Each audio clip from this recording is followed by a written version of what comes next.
समाजसेवी के तौर पर राष्ट्रीय स्तर पर पहचान बना चुके सरबजीत सिंह बॉबी एक बार फिर पूर्व प्रधानमंत्री अटल बिहारी वाजपेयी की प्रतिमा के नजदीक प्रदर्शन पर बैठ गए हैं।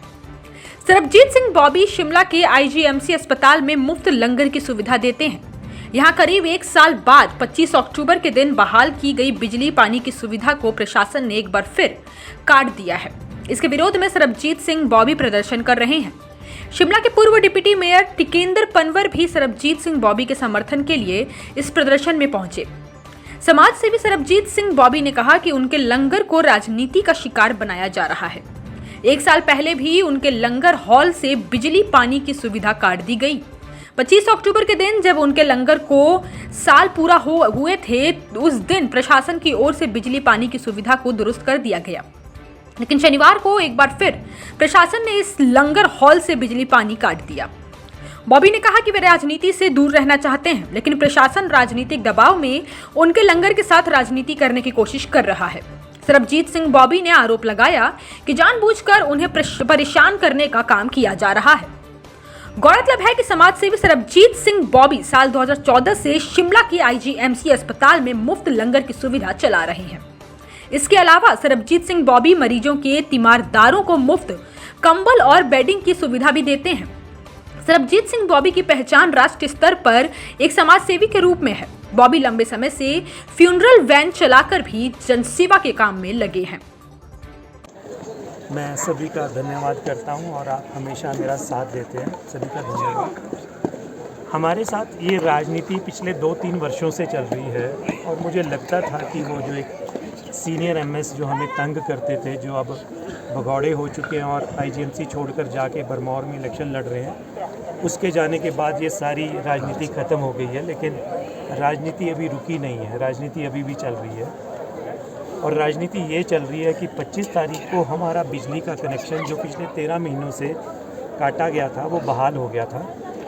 और बड़ी खुशी की बात थी कि 25 तारीख को ही हमारे लंगर के 8 साल पूरे हुए थे और वो 8 साल पूरे होने की खुशी में हमने उसको दुगनी खुशी की तरह मनाया और अपनी एक और सेवा भी उस रात को शुरू कर दी, रात को 11 बजे से 1 बजे तक का लंगर। लेकिन बड़ा दुख होता है ये बताते हुए कि ये सारे राजनीतिक घटनाक्रम के बीच पिछले कल वो 4:30 बजे दोबारा से बिजली काट दी गई और फिर अब वो लंगर अंधेरे में ही पिछले कल से चल रहा है। और जो रात्रि सेवा मध्य रात्रि का भी लंगर हमने रात को 11 बजे से 1 बजे तक आईजीएमसी के उन विशेष लोगों के लिए, विशेष पेशेंट्स के लिए, इस करके कहूँगा कि सिंगल अटेंडेंट जो पेशेंट के साथ है और वो इमरजेंसी में है या अपने भले ही अपने वार्ड में है, जो आ नहीं सकते, अपने पेशेंट को इन हालातों में छोड़कर उनके लिए हमने फूड पैकेट शुरू किए थे रात्रि 11 बजे से 1 बजे तक।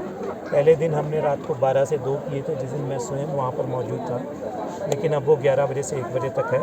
और इसी घटनाक्रम के बीच ये सारी राजनीति जो पिछले 2 सालों से चल रही है, हमारी एक सराय पर भी कब्जा कर लिया गया।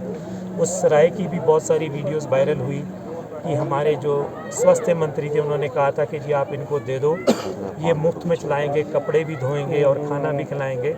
उसकी भी 2-3 महीने पहले वीडियो क्लिप्स बहुत सारी वायरल हुई, जिसमें वो व्यक्ति विशेष जो सरकार का बहुत चहेता है और उन खास लोगों की एक श्रेणी में आता है, जिसके ऊपर बहुत एक अपार कृपा सरकार की शुरू से ही बनी हुई है। रिपन में भी उसको 5000 स्क्वायर फीट जगह अवैध रूप से दे दी गई, जहां पर कोई भी सेवा नहीं चल रही, लेकिन 5000 स्क्वायर फीट दे दी गई। आईजीएमसी में बनी बनाई हमारी सराय पर भी उसका कब्जा करवा दिया गया, जहां पर वो अवैध वसूली कर रहा है। और अब वो वसूली के साथ साथ उसने गुरु नानक देव जी के नाम से वो वसूली शुरू कर दी है। गुरु नानक का घर उसका नाम रख दिया हुआ है, गुरु नानक के फोटोएं वहाँ पर लगा दी हुई हैं और वहाँ पर सारा दिन कूड़ा करकट पड़ा रहता है। पिछले कल भी एक वहाँ पर मेरी बहसबाजी भी हुई मेरे धरने के बाद, उनके एक स्टाफ के कर्मचारी के द्वारा। नहीं चल रही, लेकिन 5000 स्क्वायर फीट दे दी गई।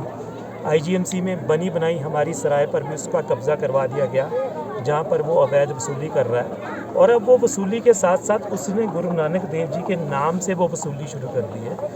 गुरु नानक का घर उसका नाम रख दिया हुआ है, गुरु नानक के फोटोएं वहाँ पर लगा दी हुई हैं और वहाँ पर सारा दिन कूड़ा करकट पड़ा रहता है। पिछले कल भी एक वहाँ पर मेरी बहसबाजी भी हुई मेरे धरने के बाद उनके स्टाफ के कर्मचारी के द्वारा।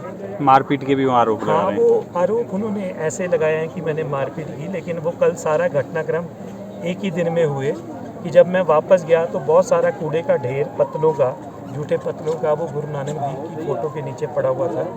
तो मैंने सिर्फ उसको बुलाने के लिए कि आप ये सफाई करवा दीजिए, क्योंकि हमने 4 दिन पहले अपने डस्टबिन हटा लिए थे वहाँ से, क्योंकि पहले हम भी पत्तलों में खिला रहे थे। हमारा खाना प्लेटों में लंगर हॉल के अंदर बड़े स्वच्छ तरीके से जैसे हम पहले खिलाते थे वैसे बिठाकर, ताकि लोग सड़कों पर ना बैठें, पार्किंग में ना बैठें, अच्छे से खाएं। लेकिन गुरु नानक देव जी की फ़ोटोओं के साथ जब कल शाम को मैंने बेअदबी देखी तो मैंने उनके एम्प्लॉय को बुलाया कि आप आओ, मैंने बातचीत करनी है, और उन्होंने भी उसको एक अलग रूप देकर मारपीट में बदल दिया।